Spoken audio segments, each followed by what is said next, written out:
Listen on the bed, baby.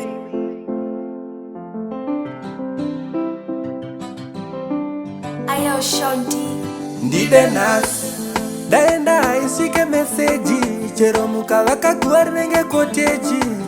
Kushonga maruva kungeji Anditoke Usazo ndida naenda Wanzwa machewe Ndide nasi ndione Zumera mangwana nirione Usazo ndida naenda Wanzwa machewe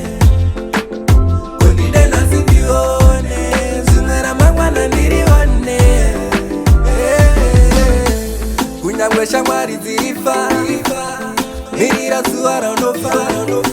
Ndivo vanopurisa masofa Sivaisa patika paya pawaisafa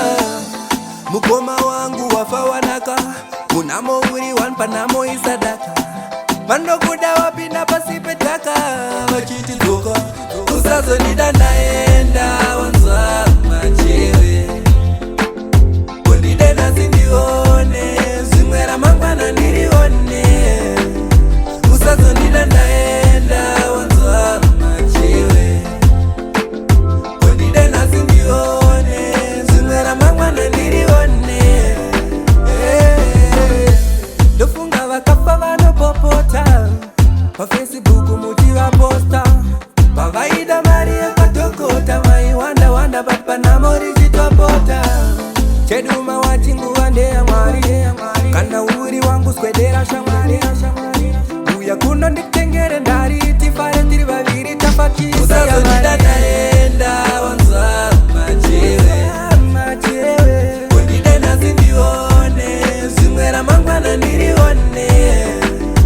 Usazo nida naenda Wanzwa machewe Kondide nasi ndione Zimwera mangwana nirione Kunyangwe shamwari zirifa Mirira zuwa raunofa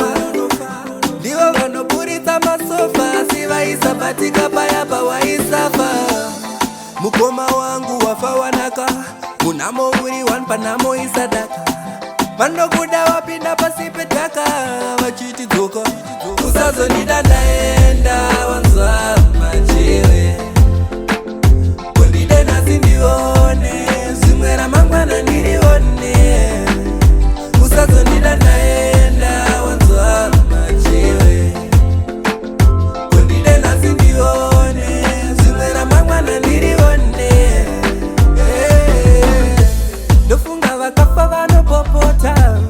Pa Facebook mutiva posta